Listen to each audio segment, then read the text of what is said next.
So we have two speakers.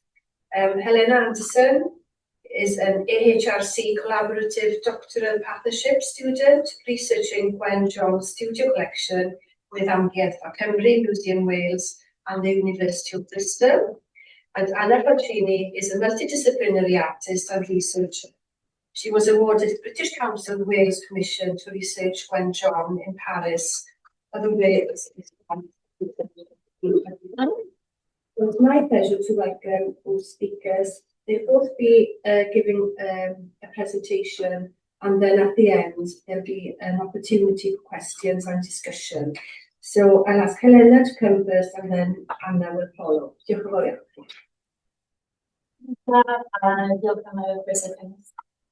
Thank you so much for the invitation to speak today. Having spent countless hours in the reading room of the National Library over the last 4 years poring over the Gwen John papers, it's a particular privilege to be back here today sharing some of the fruits of that labor. The title of today's event is Gwen John's Gaze, and both Anna and I will be sharing our research into the ways in which John saw the world. As the beautiful exhibition upstairs, Portrait and Power, invites us to do, I'll be considering what influences an artist's decisions about what to paint and draw, and how to depict the sitters in their portraits by focusing on one specific case study. Gwen John is an artist known for her quiet, ghost-toned oil paintings of young women seated in interiors. Of the 200 oil paintings John produced during her lifetime, which was 1876 to 1939, these constitute nearly half. But these are not the focus of my talk today. Instead, I'd like to show you a lesser known, but much more numerous series of works. These are John's paintings of Saint Therese of Lisieux, and they outnumber the oil paintings of seated women at least 10 to 1 in John's oeuvre, making Therese by far her most frequent model. Yet they're not well known, and until recently, very little discussed in the literature, because frankly, they're a little strange. So who is Therese, and why would John paint and draw her so many times? And what do these portraits tell us about John's vision and practice? John was born in Pembrokeshire and grew up in Tenby before moving to London in her early 20s to study at the Slade School of Art. She moved to Paris, then the center of the European art world in the early 20th century, in 1904, and remained in France until her death.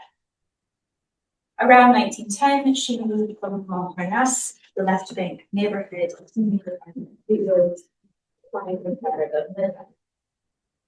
By 1913, she'd converted to Roman Catholicism, receiving instruction in the faith from her local parish church and a Dominican convent.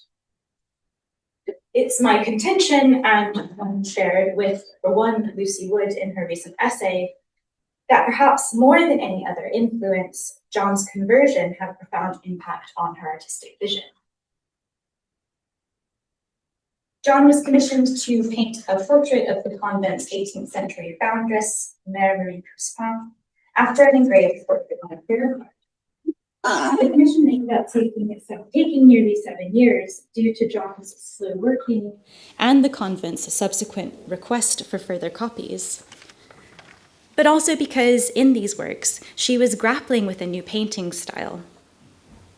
While her earlier paintings drew on the technique that she'd learned at the Slade, which involved painting in thinned layers of oil to gradually build up color and form, the nun pictures are drier, lighter in color, and adopt the shorter staccato brushstrokes of the Impressionists. That John's painting style shifts at the same time she converts seems hardly a coincidence. John approached her Catholic faith with, as it were, all the passion of a convert. She studied theological texts and the lives of the saints, received communion nearly every day, formed close attachments to her godmother and parish priest, and participated in religious retreats. As her personal worldview shifted, is it any wonder that her artistic vision would do the same? While John's conversion has in the past been viewed as separate to, or perhaps even at odds with, our perception of her as a modern painter, in fact, she was one of many artists and writers in the early 20th century who were both modernists and Catholics. The French painter Maurice Denis, for example, published theories on how to bring together formal beauty and spiritual expression, and to make painting into a form of prayer in the late 19th century. The Catholic philosopher Jacques Maritain, a neighbor of John's in the suburb of Meudon, drew on these in his own treatise on Catholic aesthetics titled Art and Scholasticism, published in 1920. Maritain was a firm believer that Catholicism could sit side by side with modernity and even avant-gardism. He claimed that, quote, Catholicism is as anti-modern on account of its immovable attachment to the tradition as it is ultra-modern on account of its bold ability to adapt itself to the new conditions erupting suddenly in the life of the world. In perhaps the epitome of this belief, Maritain befriended the avant-garde artist, poet, and playwright Jean Cocteau that same year, leading to Cocteau's conversion to Catholicism and the publication of their letters to each other on art and religion in 1926. The idea that modernism was secular is a retrospective rereading. In fact, John was living during and even at the center of a Catholic revival, one which attracted many artists and writers. Now, with this context in mind, I'll turn to the main subject that I'd like to discuss with you today: John's drawings and watercolors of Saint Therese of Lisieux. Between about 1928 and 1933, John produced hundreds of individual images of Saint Therese of Lisieux, a modern French saint who died in 1897.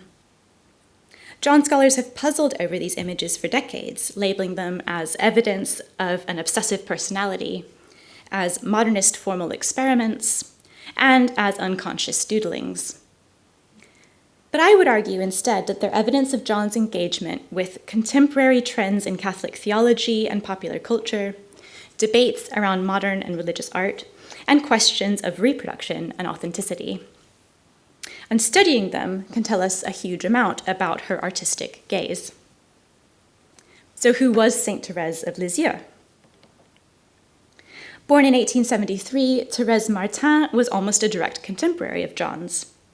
Within 30 years of her premature death at the age of 24 from tuberculosis, this young nun from a small Carmelite convent in northern France became one of the most popular saints in the Catholic world.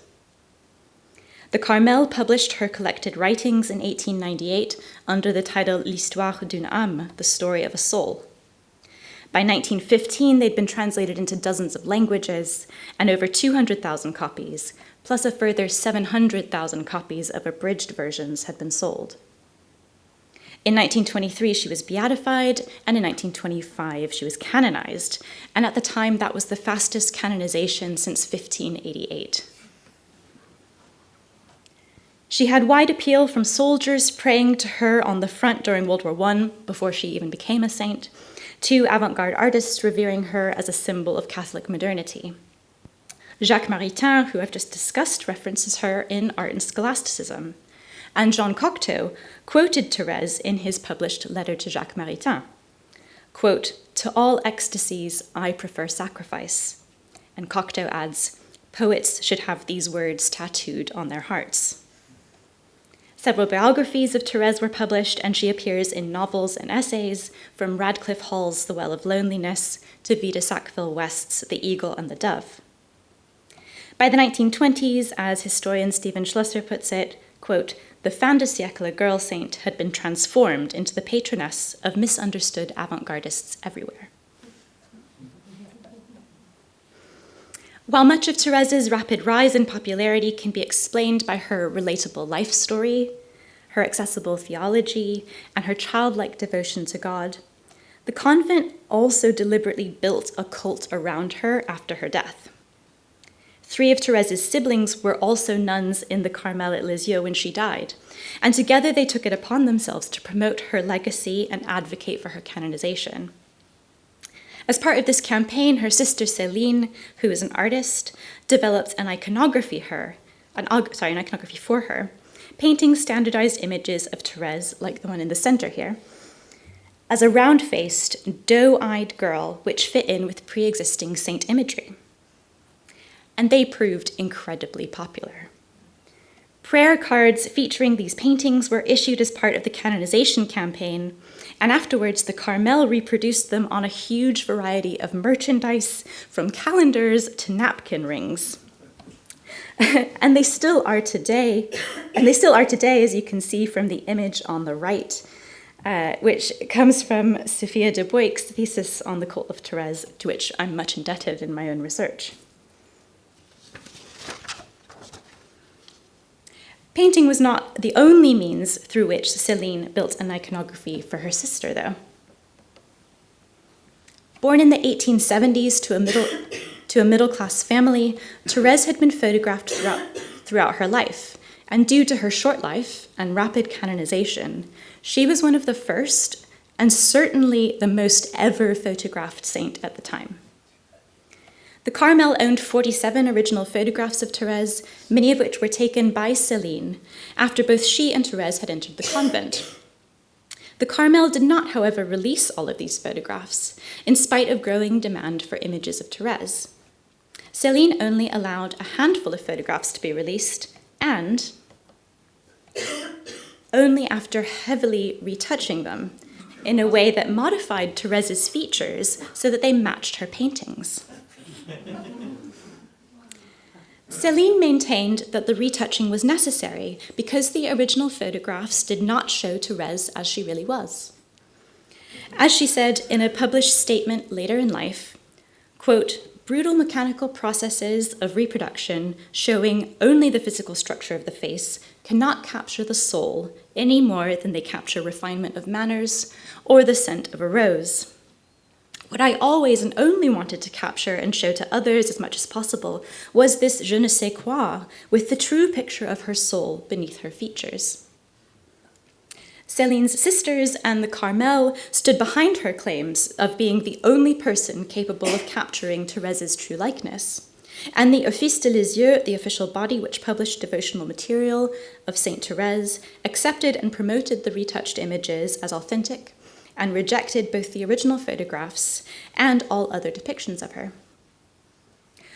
While photo editing was relatively common at the turn of the century, these interventions did not go unnoticed and eventually caused controversy as to their authenticity.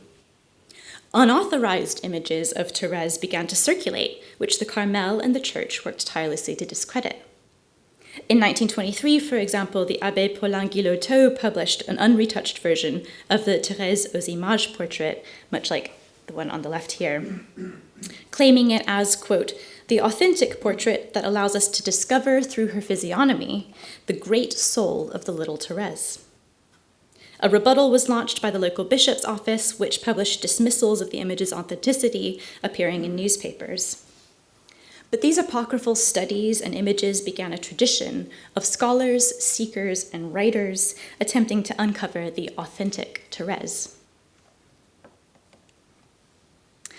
The vast majority of John's many, many depictions of Saint Thérèse are after one particular photograph, a formal studio portrait of Thérèse and her sister Céline as children taken in 1881.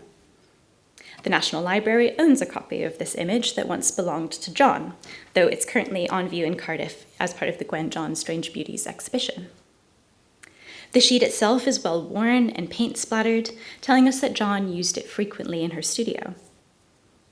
While it's often referred to as a prayer card, I've recently discovered that this is in fact a page from one of the Carmel's publications, which was produced explicitly to counter the claims of inauthenticity leveled at them by those publishing unauthorized images. The fact that she owned this book shows that John was aware of the debate surrounding the images of Thérèse. If we compare this image with the unretouched original, we can see how Céline has altered it. The two girls' facial features have been highlighted to render them more legible. The bows on the dresses have been extended. Contrasts are sharpened, the image is cropped, and distracting background elements removed. In the late 1920s, Chloe Boughtonley, a fellow practicing Catholic, wrote to John relaying her impressions of a pilgrimage to Lisieux. In the letter, Boughtonley specifically mentions that she is, quote, sending her, John, the little book showing the photos of Therese which are approved, and R is underlined, not the one in your book. So this intriguingly suggests that John also owned a book containing the unedited photographs of Therese that the Carmel had fought so hard to suppress. A draft letter also in the National Library gives us a clue as to what this may have been. In a notebook dated 1928, John writes that she wanted to pray to St. Therese, but, quote, to do this, I needed to know something of her life. She diligently purchased a biography of Therese, saying she chose that specific book because of the photograph reproduced on the cover. Quote, I was so charmed by that photograph, which is so different to all the images that one sees, which are made after a bad portrait, sentimental and made up by someone. She goes on to say, quote, it seems to me something amazing to have a photograph of a saint. The other saints weren't photographed, were they? Because they lived before the invention of photography. The story continues across several pages, detailing how her local priest told her it was a bad book and confiscated it. Distraught, she went back to the bookshop, only to be told that it had been recalled from sale, and she would not be able to find it anywhere. The publisher also tells her that they no longer have the book. On a whim, she stops in one last bookshop, and there the proprietor recognized the book she was describing and joyfully sold her an illicit copy. Several pages later, John returns to the topic, saying, quote, if Therese's personality interests you, you should have this photograph. Even though I know the body isn't the important thing, it still shows us more or less the spirit and the soul. The face of a person makes us understand them a little better. Now, I believe that I've identified the book that she's referring to as Lucie de la Rue-Mardress's Sainte Thérèse de Lisieux, first published by the Édition Eugène Fasquelle in 1926. An early cover reproduced an unretouched photograph of Therese, while another version instead used a photograph of a death mask, which was carved by de la Rue-Mardresse herself. This resonates with John's description from that same draft letter. Quote, they brought out one with the mask on the cover instead of the photograph, and I told them, oh no, that's not what I want. It's the book with the photograph of the living saint. They said, oh, we don't have it. It's been pulled out of circulation. We're only selling this one now. Given the debate surrounding the images of Therese and the possibility of legal action, the publisher may have decided to change the cover image to a less controversial image. This would have infuriated the author, de la Rue-Mardresse, however, who had expressly chosen the unedited photo for the cover, writing within the book, quote, a portrait opens these pages. This portrait is not an insulting correction. It's the one from our Saint Therese to us, an authentic photograph. It is infinitely more beautiful in its starkness than the beautiful Hury officially charged with representing this pure nun of Normandy to the masses.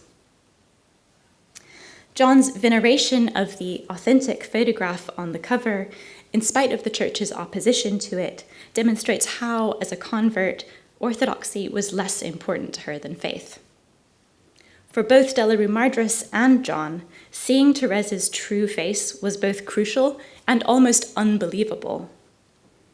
As John explains in her draft letter, which I've quoted previously, this was the first time a saint had been photographed, and the possibility of seeing the face of a real person, a contemporary of theirs, who they believed performed miracles and had a direct connection to God, was astounding.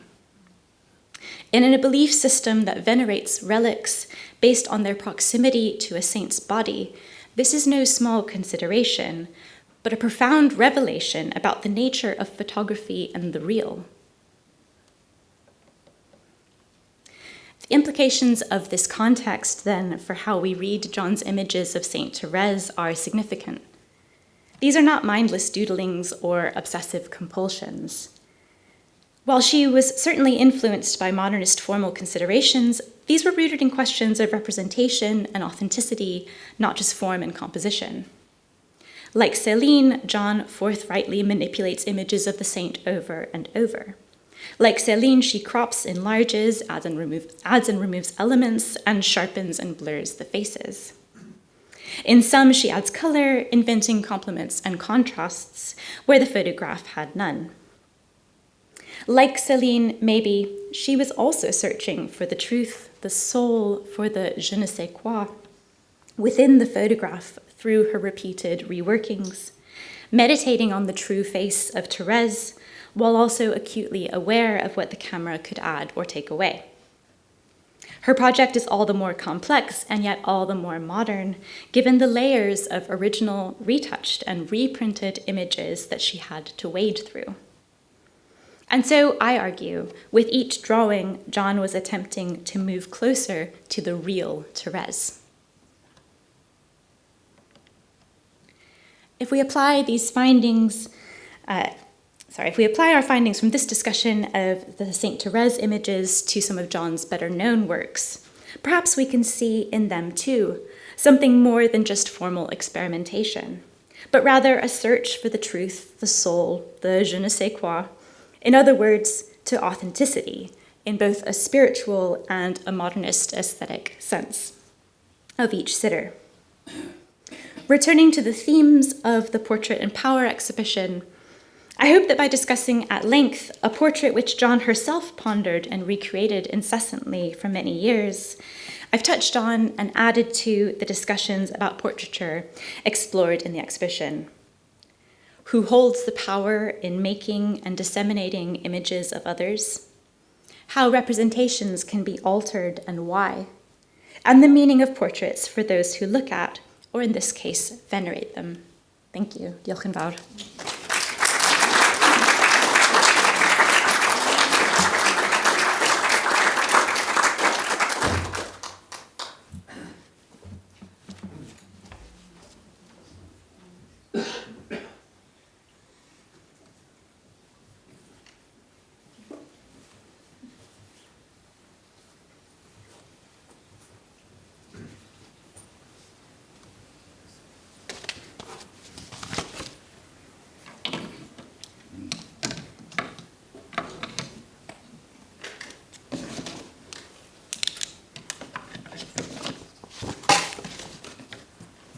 Thank you so much, Helena, for a wonderful and so fascinating presentation. I'd like to just start by saying thank you so much to the National Library of Wales for inviting me to speak about Gwen John today at the event. So in preparation for this talk, Helena and I discussed our mutual interest in the drawings which were made by John, and that the things that were connected to her religious experiences. Helena, as she's kind of talked about, was interested in the Saint Thérèse of Lisieux drawings, and I in John's church drawings, particularly her studies of females, young girls and orphans. When I first met Helena in the print room at Amgueddfa Cymru, I was in the middle of researching these drawings, and so it feels really serendipitous to be returning to them in this talk. So this research that I was doing into the drawings would eventually evolve into a body of watercolour drawings that I made myself, called Orphans and Unknown Girls. And those I'm going to discuss in this presentation, along with an inquiry into John's motivations and methodologies of her church drawings. And then I will discuss further on how the research developed into the creation of a performance piece called Methods to Speak. So the research began as a result of a British Council Wales commission, which was part of their Wales in France season in 2023 to 24. And when I began the research, it was to explore Gwen John's artistic life in Paris. And that led me to examine John's spiritual, human and animal relationships, sometimes expressed through intense emotions and feelings. And this is often witnessed through her personal correspondence and notebooks, as well as in her drawings. So historically, events around these intense emotions have sometimes been regarded in perhaps a less favourable kind of light, with a biased commentary of John's character. So just in the image here, we see a photograph of an organisation called Aware, which I visited in Paris. And they are an archive of women artists, research and exhibitions. And they were founded in 2014, and their mission is to make women artists visible. And they have an entry for Gwen John, an essay about her in their collection.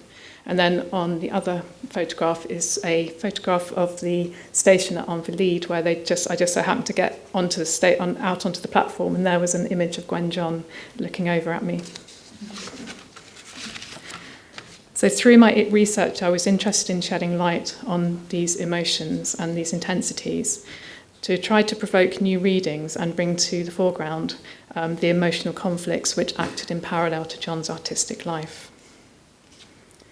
As Helen has mentioned, John began a religious conversion, and around 1912, Gwen writes in her notebooks of her, quote, tendency towards disobedience and her strenuous efforts at self-discipline. She chastises herself for too much vanity, too much care for material things, too much sensual reverie.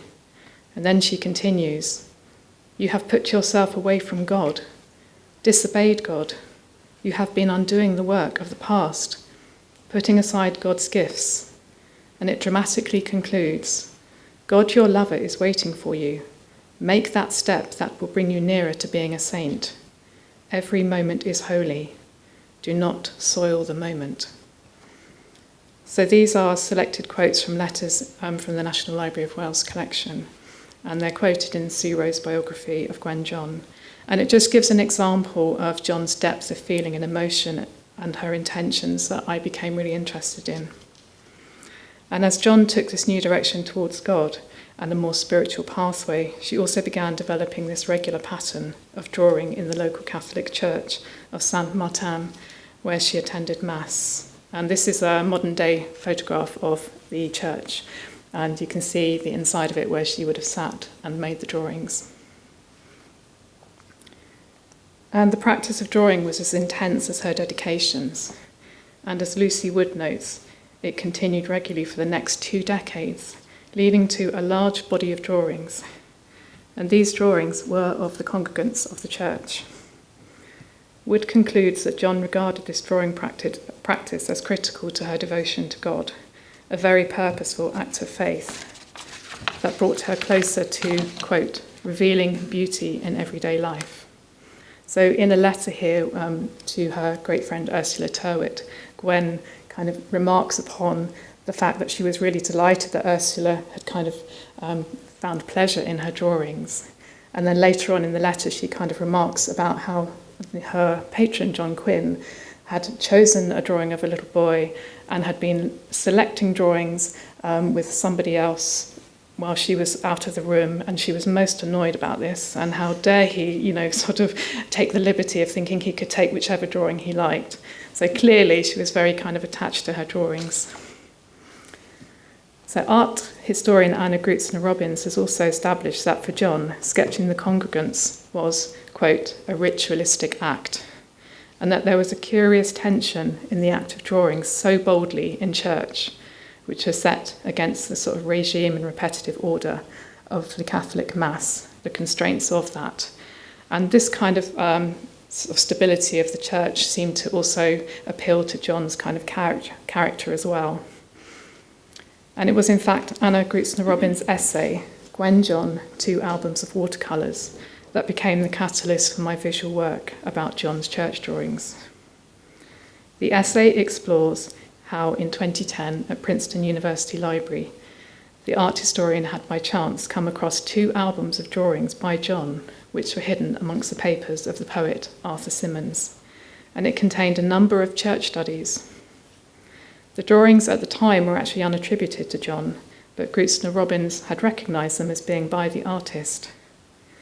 Noting the introduction of a bolder colour choice in some of the drawings, Falcini picks out a colour note by John in 1925 that reads, that's the next one.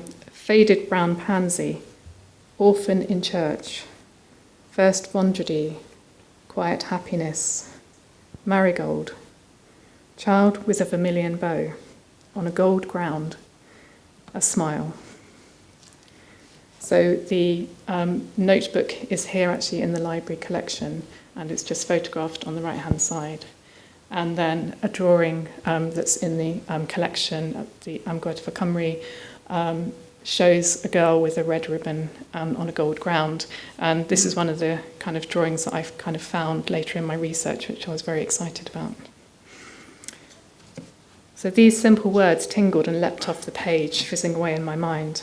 And as I observed the drawings from these 2 albums at Princeton, I began to look at every orphan and young girl in the drawings and their bows, predominantly in their hair and the embellishments on their hats.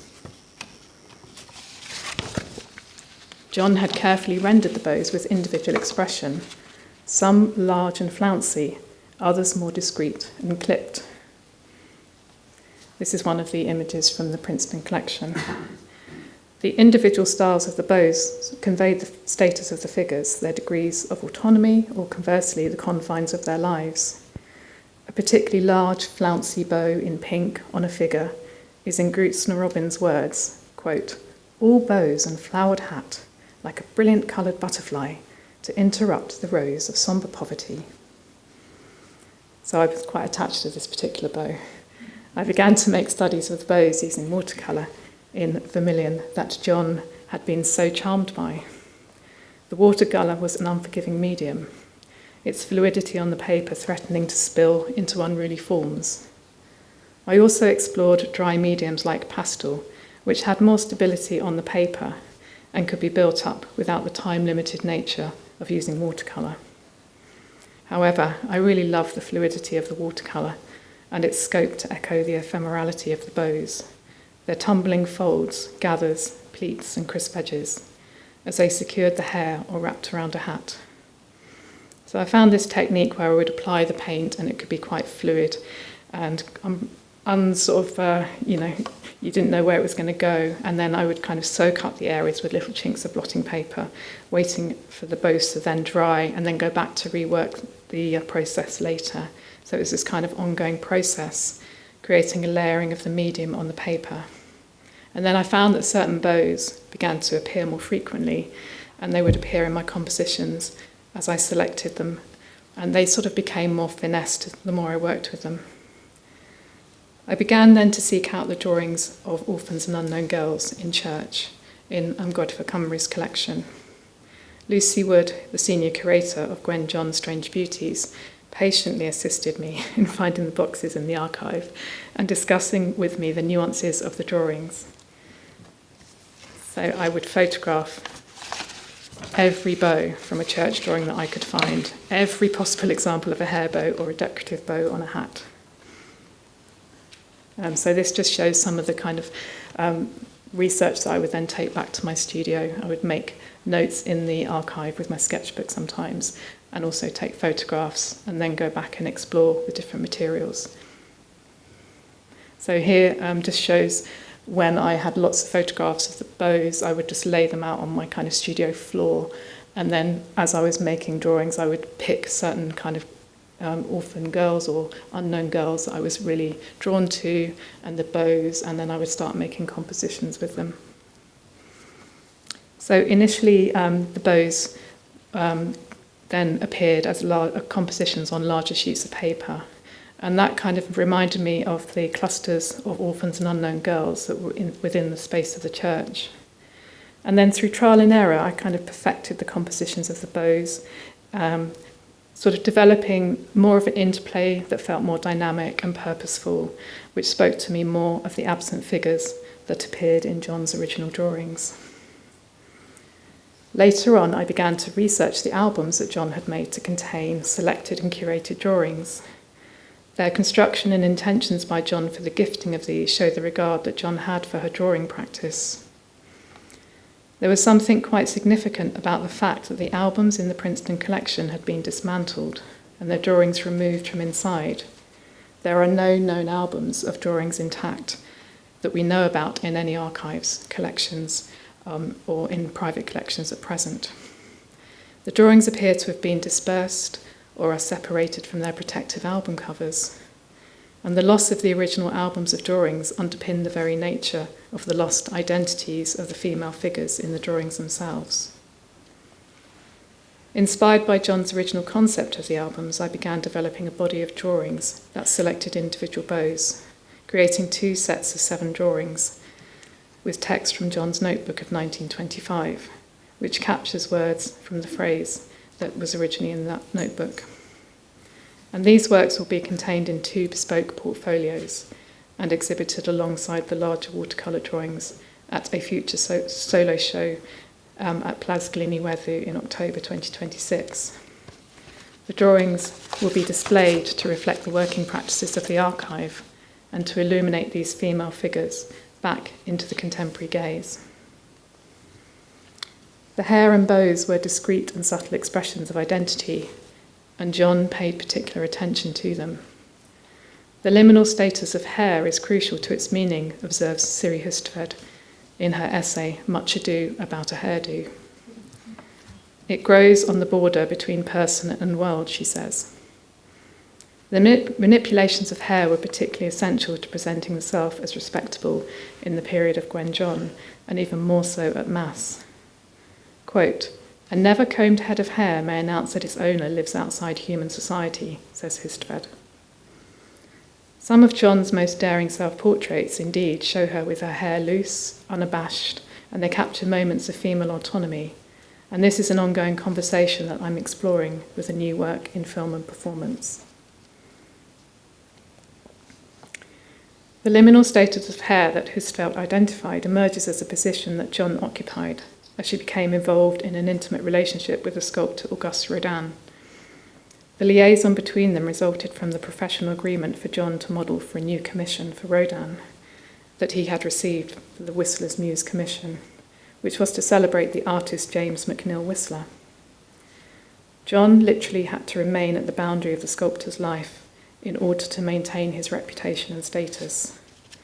She therefore remains in these temporary spaces while also creating the strategy of, quote, an amorous epistolary archive, as Maria Tambuku has written about, sending letters expressing her desires to Rodin. So this image is from a film that I made in 2019, and part of that was exploring the archive of Gwen John's letters to Rodin in the Rodin Museum, and I believe there are about 2,000 letters that we know about. In both of these actions, I suggest that John is forging a position of independence, albeit within the confines of the rules set by Rodin and wider society. During my research trips to Paris, I requested to study the maquettes of the Whistler's Muse, the arms, hands and feet, and also to see a garland of ivy which Rodin had experimented with for the piece, but which he eventually discarded. Unfortunately, I can't show an image due to copyright of the garland, but I have a hard copy I can pass around after the talk. So the garland was not available for me to study because it was quite difficult to bring it out. I think it's quite a delicate piece. It's really large, it's over 1 metre long, and it's made of plaster, and it depicts ivy leaves all around the garland. The garland's absence seemed further to occupy the liminal and the boundary, stored away in the archive, discarded after its original conception. I began to consider these, quote, real and imagined spaces, as Tambuku describes those that Gwen was located in, the boundary and the fantasies. As she walked around the edge of the Villa de Briant, which was Rodin's house and atelier, I too walked it. I followed the footpath that circumnavigates the boundary, with glimpses into the garden and of the house and atelier where John would emerge out of the shadows in the early evening in the hope of an opportune meeting. So this is a wonderful drawing that Gwen John has made of the Villa de Briant, and I like to imagine that she might have made this in one of those moments where she was waiting in hope to meet Rodin. I began to fabricate a reworking of the garland in porcelain with the assistance of acclaimed ceramicist Ken Eastman at his studio on the borders of Herefordshire and Wales. The ivy was replaced with the remodelling of the hair bows from my Orphans and Unknown Girls watercolours, and that became a physical embodiment of the unidentified female bodies. Once fired, the individual bows were then strung onto a leather cord in Ken's studio. And then there was a sort of like supporting neck brace which I put on the piece. So I tested it. As I'm wearing it there, I'm just testing it around the house because I tested it on soft carpets because I was terrified if it broke, it would all sort of smash. And it was also really heavy as well. It's about 1 kilo in weight. And I was wearing it literally for about 10 minutes and I could really feel it kind of cutting into my kind of body. So then I had to construct this kind of padded neckband to make it wearable for the performance I wanted to create. So the garland was then performed for a durational performance around the boundary of the Villa de Briant on the 21st of September 2024, when I circulated the boundary continuously for 8 circuits. I like the number 8 because I believe Gwen John painted 8 girls in blue dresses, and she also lived at 8 Rue Babilly, which was her last address in Meudon. And the 8 circuits took about 2 hours to walk. I was walking quite slowly because the garland's quite kind of fragile. So during that kind of walk, I was reenacting a selected letter that recalls John's desire to meet Rodin in her room. But as writing would not relieve this, she decided instead to walk in his countryside with the hope of maybe seeing him from afar. There is a poignancy to the fact that the Whistler's Muse sculpture was ultimately rejected by the commissioners. The garland was indeed mothballed, and that John's feelings for Rodin were never fully reciprocated. In conclusion, as I reflected on the recent work I had made about Gwen John in conversation with 2 friends who were artists, the question arose as to whether I had a spirituality, or if I had been touched spiritually in some way through the research. What came out of this question was an understanding that I had actually developed my own devotional practice and perhaps my own ritualistic act of poring through every church drawing and letter of significance in the archive. And that seemed to be evidence of this devotional practice.